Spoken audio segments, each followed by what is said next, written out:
Federal government signs memorandum of understanding to produce Nigeria's international passports in Nigeria. Nigerian Labour Congress threatens to shut down any government that privatizes NNPC. In international news, U.S. President Trump calls for unity but assails Democrats in State of the Union address. And in sport, Nigeria Football Federation pays Flying Eagles $1,500 bonus each.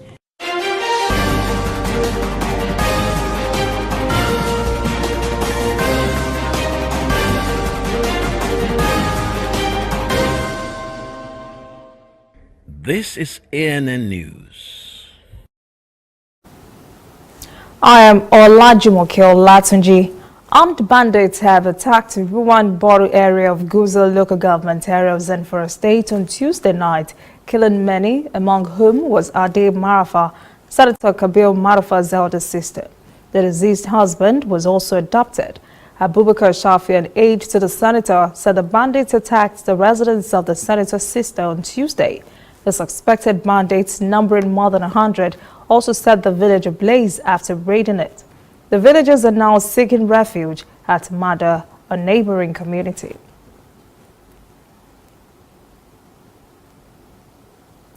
The federal government has signed a memorandum of understanding with an indigenous company, Iris Smart Technology, Nigerian Security Printing and Minting Company, for local production of Nigeria's international passports. The production of e-passports that has always been done abroad will now be done locally. Minister of Interior Abdurrahman Dambazal says the advantages of this move would include protection of the country's database and more employment opportunities for Nigerians to acquire skills in production of high-quality passport booklets. Controller General of Immigration Mohammed Babandide says Nigeria Immigration Service was the greatest beneficiary of the development and assured that the passports would be of high quality. It will reduce congestion in our office. It will reduce burden on Nigerians in diaspora, especially where there are no diplomatic missions of Nigeria in such territory. We are bringing discipline to the system so that we reduce corruption and make sure payment is done online. Lagos State Governor Akilmi Ambode has finally presented to the House of Assembly the 2019 budget proposal of 852 billion naira. More than half of the budget is earmarked for capital expenditure, while about 400 billion naira, or 46%, is for recurrent expenditure. Also, key projects such as the Oshodi Murtala Mohammed International Airport Road and Oshodi Interchange Terminal would be completed. The budget has massive investments in security, transport and traffic management, housing, education, health infrastructure, and smart city projects. Former Defense Minister Senator Musiliu Obanikoro was a witness yesterday at the resumed trial of Ekiti State former Governor Ayodele Fayose at a federal high court in Lagos. Obanikoro said his case of alleged fraud is still on and that it still reports to the Economic and Financial Crimes Commission, EFCC, once a month because he's on administrative bail. During cross-examination, Obanikoro says he was investigated for having been privy to illicit transfer of funds of 4 billion naira. Former workers and pensioners of the defunct Nigeria Airways said they will stage a rally on Friday to express their support for President Muhammadu Buhari in his re-election bid. The former Airways workers said they are pleased to the president because he was instrumental in ensuring part payments of their entitlement was made by the federal government. They said a similar rally will be held in Kano next week. The former Nigeria Airways workers and pensioners stated that past regimes made promises that were never fulfilled, but that President Buhari kept to his word by paying part of their entitlements. The Nigerian Labour Congress has threatened to shut down any government that tries to privatize the Nigerian National Petroleum Corporation, NNPC. This was part of the remarks at the opening ceremony of the NLC 12th Delegates Conference in Abuja. Earlier, Presidential candidate of the People's Democratic Party, Atiku Abubakar, had expressed his intention to privatize NNPC if elected as president. But NLC President Ayuba Waba stressed that organized labor would not support any policy on privatization or sale of the country's oil company. Waba says rather than Nigerians seeing the fulfillment of promises of efficient service delivery, the electricity situation has worsened and Nigerians are being exploited through estimated billings. He also pointed to chronic failures by discos to supply prepaid meters and reluctance to attend to basic complaints. After long negotiations with its staff union, the Nigerian Ports Authority (NBA) has raised its staff gratuity from 180% to 280% of total emolument. The group's president, Comrade Adamu Yao, said the union and management have agreed to implement the approved plan. Yao says payment of arrears of the new salary structure to staff and officers has also started, but that the struggle for better package continues. The union's boss also called on the government to rehabilitate the port access roads so the port industry can generate more revenue for the country.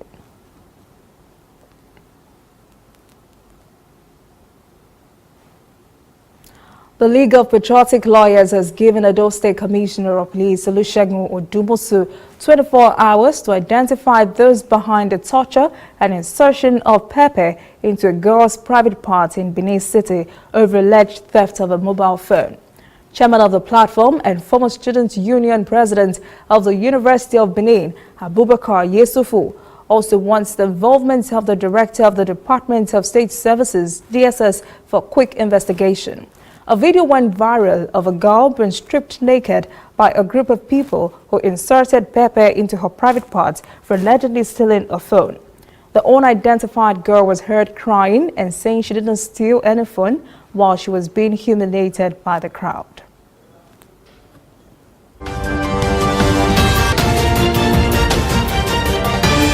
You are watching ANN. If you know fit go internet or follow for Twitter, you know fit snap photo send or get it photo send. Now because you dey use palasa, your phone no dey answer. See me see wahala. My brother, go get smartphone, yeah. Drop that palasa phone. Phone wey no go for your hand, yeah. Drop that palasa phone. Phone wey no fit take selfie. Drop that palasa phone. No be correct phone, yeah. Drop that palasa phone.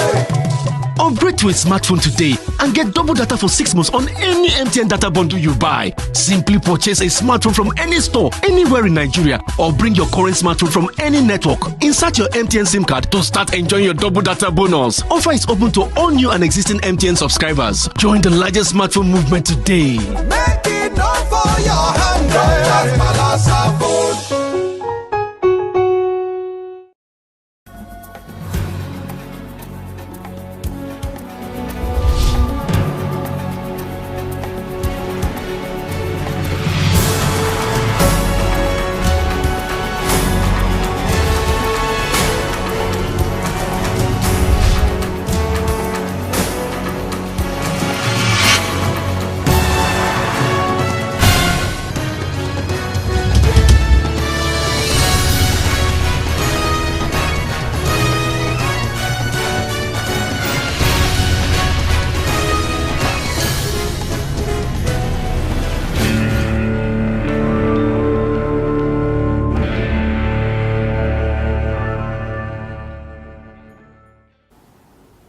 Welcome back. This is ANN News. Now to news from across Africa.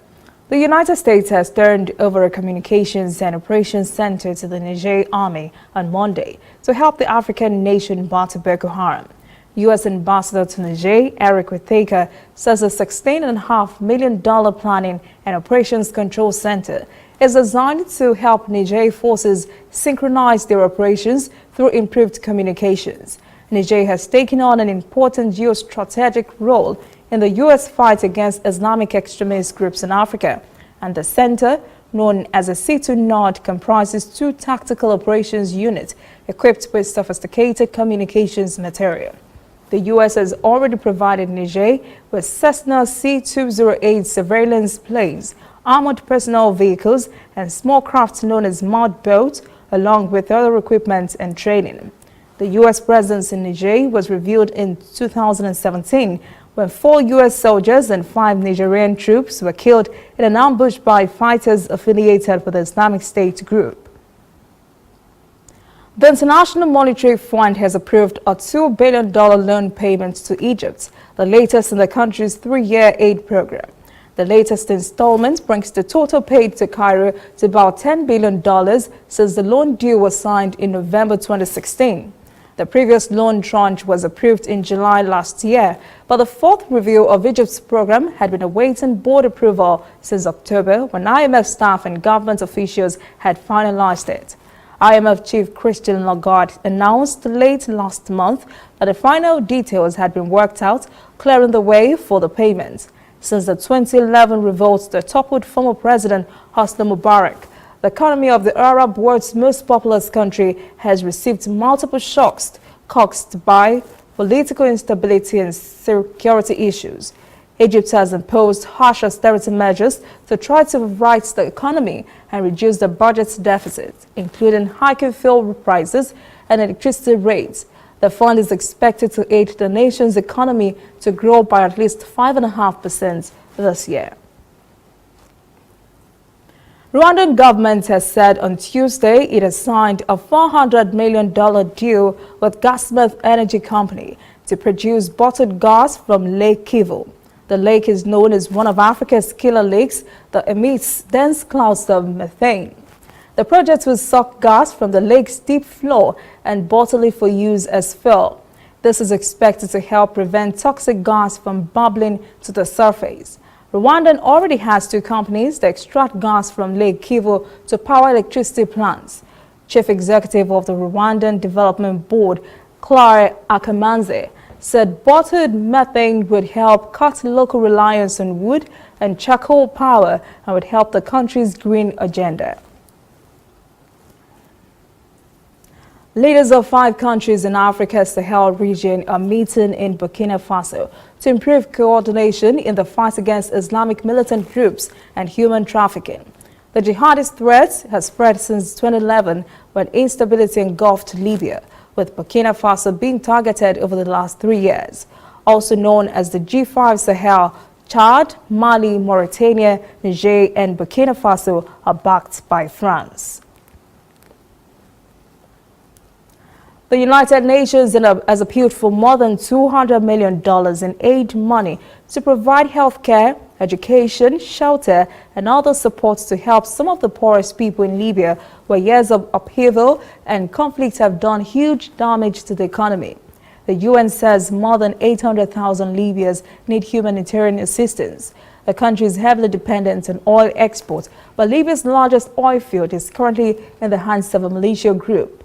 The industry has been badly affected by the nation's ongoing instability. Meanwhile, head of the Central Committee for Municipal Council Elections, Salim Ben Taher, says at least 69 of the 120 municipal councils out in the country may not hold elections in March because of lack of funding by the UN-backed government. The Elections Committee head says at least $36 million is required to hold elections to renew councils, but only 30% of that has been received so far. Djibouti authorities say more details have emerged about the fate of dozens of migrants who went missing after 2 boats capsized last week off the coast of Djibouti. The 57 bodies that have been found were said to be of Ethiopian nationals. The body of a captain from Yemen was also recovered. The UN Migration Agency had said more than 100 migrants are believed missing after the 2 vessels capsized shortly after setting off for Yemen from Djibouti 7 days ago. Thousands of migrants from the Horn of Africa use the route each year, hoping to cross the Arabian Peninsula in search of work. When we return, international news. President Trump, defiant in State of the Union address, vows to build border wall. And later, sports. NFF pays $1,500 bonus each to Flying Eagles.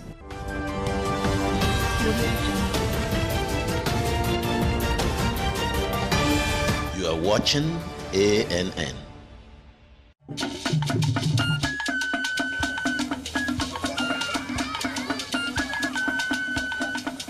Are you sure you want to do this?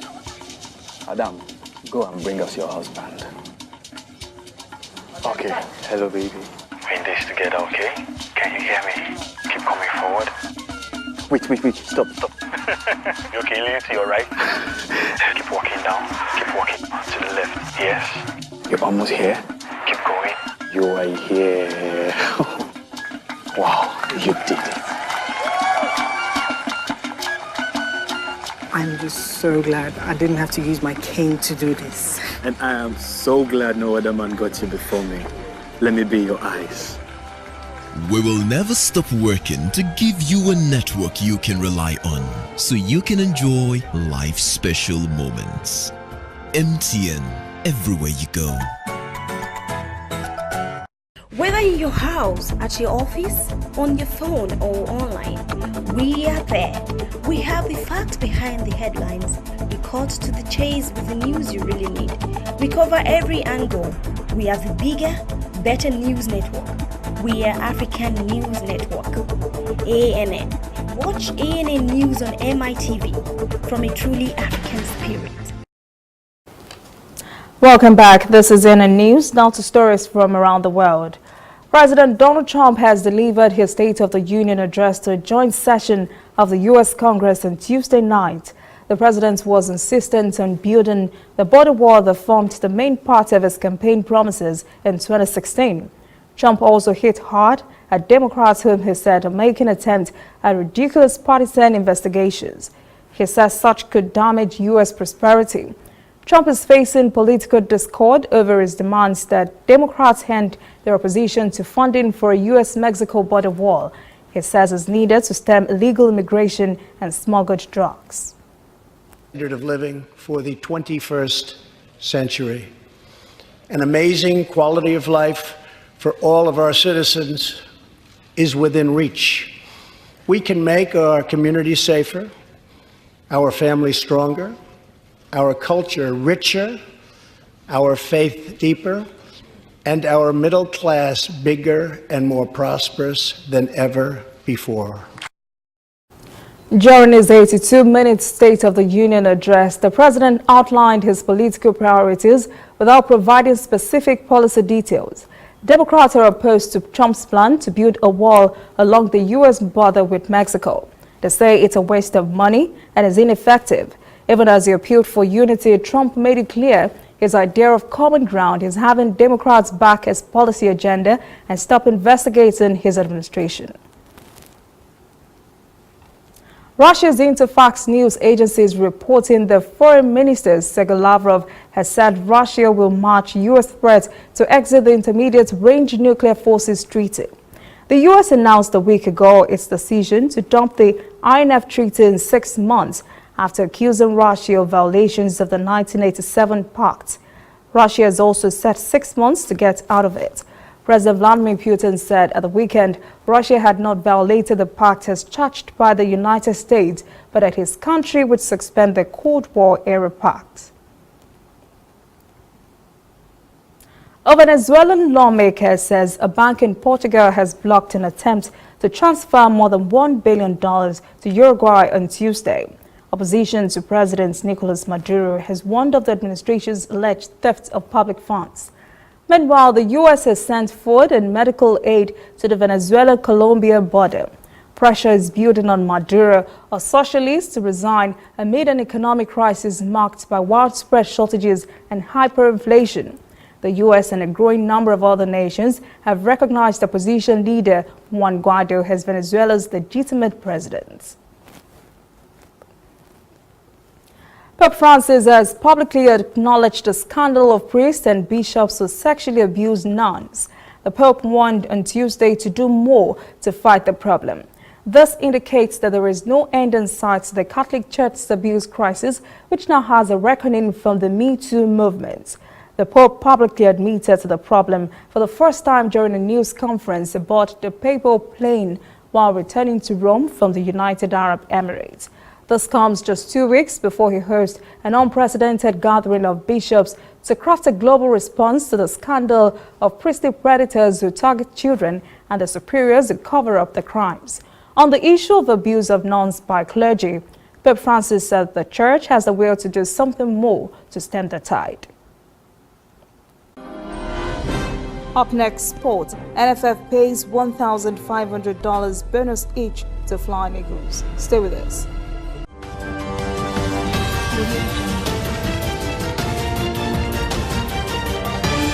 You are watching ANN. This used to be me.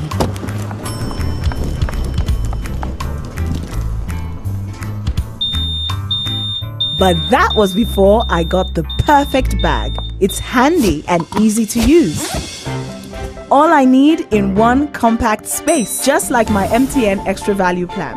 I used to get one plan for my calls and then try to remember which data plan worked for me. Roaming was a totally different ballgame. Not anymore. I've got the MTN Extra Value all-in-one plan. If you're a data buff like me, you get extra data with some talk time. And if you like to make calls, you get extra talk time with some data. And when I'm abroad, I automatically browse, chat, and call right on the same plan. MTN Extra Value was made just for me. More of data or calls, whichever one you prefer. MTN Extra Value is made just for you. We are on the road every day, canvassing throughout Africa for news you really need. We follow this story everywhere, from every corner of Nigeria to the wide African expanse. We bring you what's making headlines. We connect you with news you can use. ANN, African News Network, in a truly African spirit.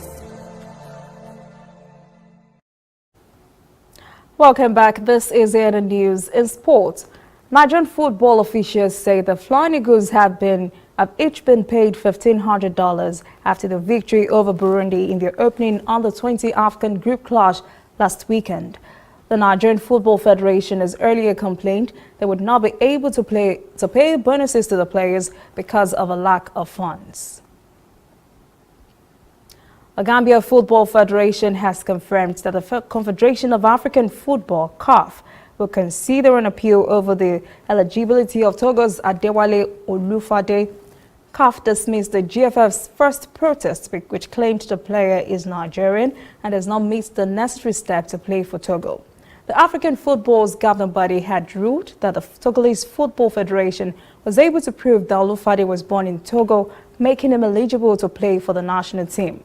CAF admitted there had been an administrative error in its competition's management system, which has led to the GFF's appeal.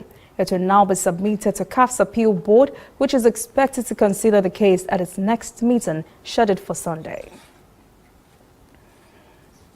That is ANN News this evening. Thank you for joining us. For details on this and other stories, visit our website, annafrica.net. Conversation continues on our social media platforms, Twitter, Instagram, and Facebook at ANN Africa TV. I am Olajumoke Olatunji. Have a pleasant evening.